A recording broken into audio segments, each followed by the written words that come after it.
Mga kapuso, usa na ba mo sa mga nakawatch na sa mga TikTok videos ni ining usa ka pulis gikan Marawi City? Unsa ba ang inyong reaction? Like, care, o heart? Anaalang naman siya ay over 1.4 million followers sa TikTok. Siya si Police Corporal Jawad Kiram.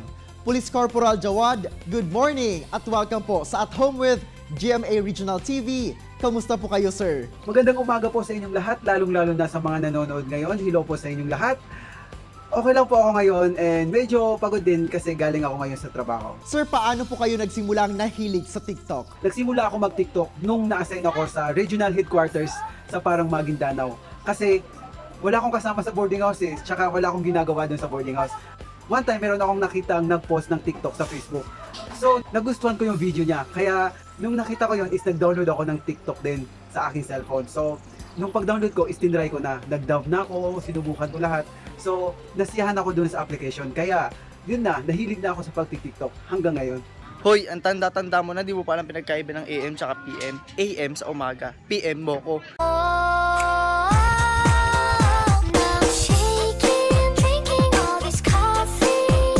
Sir, noong nagsimula po kayo mag-TikTok, ay inasahan niyo po ba na mas marami ang matutuwa at manonood ng mga TikTok videos ninyo? Hindi ko po inasahan na maraming manunood at tatangkilik sa aking mga ginagawang video. Kasi para sa akin, ano lang yun pampawala lang ng stress. Kasi nga, yung trabaho namin is stressful masyado, di ba?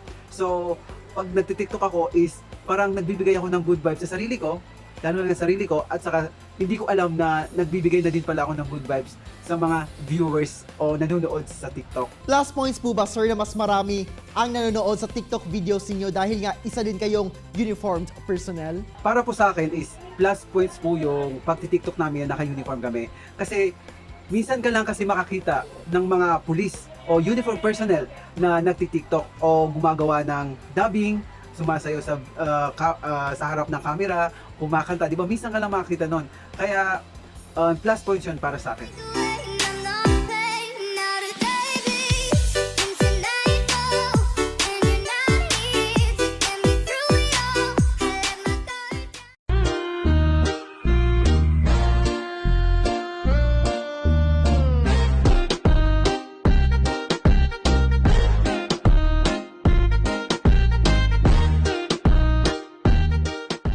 Karamihan po sa mga TikTok videos ninyo ay mga trending dance. Noon pa po ba ay magaling na kayong sumayaw, sir? Oh baby, when you talk like that, you make a woman go mad. So be wise and keep on reading the signs of my body. Hindi po ako magaling magsayaw.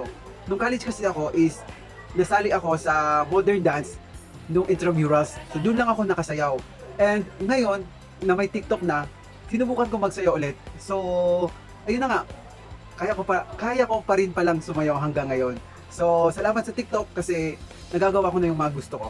Paano po ba ninyo pinag-aaralan at kinakabisado ang mga ginagawa ninyong dubbing at sayaw sa TikTok? Madali lang po kasi pag-aralan yung TikTok Kung gusto nyo mag-dubbing, magsayaw, madali lang po yan. I-click nyo lang kasi dun sa pag magre-record ka na ng TikTok video mo is merong lalabas doon na 1 times. Yung 1 times na yun is yun yung normal. Kailangan i-click mo yung 2 times o kaya yung 3 times para mas masabayan mo yung mga idadab mo o yung mga isasayaw mo. Kaya ako, ang lagi kong ginagawa is 2 times yung pinipindot ko para mas masabayan ko yung mga dinadab ko na video.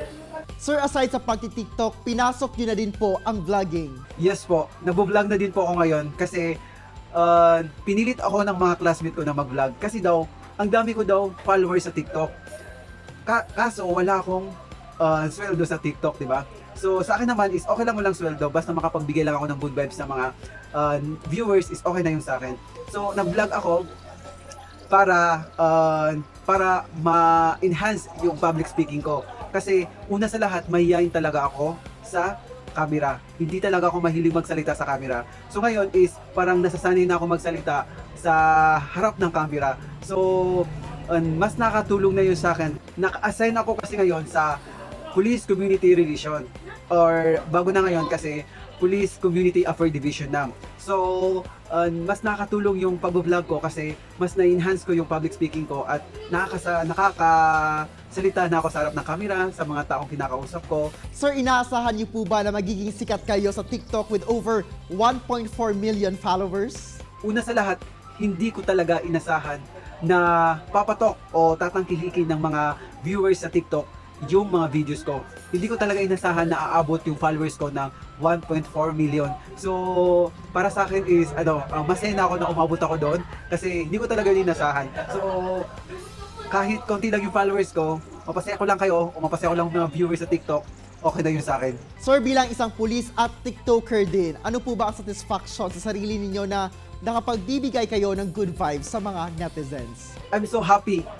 Napakasaya ko kasi meron akong talent o meron akong talent na magbigay ng good vibes sa mga tao o sa mga manunood. Kasi yun lang naman yung hangarin ko mapasaya yung mga netizen o yung mga nanonood o yung mga viewers sa TikTok. Yun lang talaga yung gusto ko.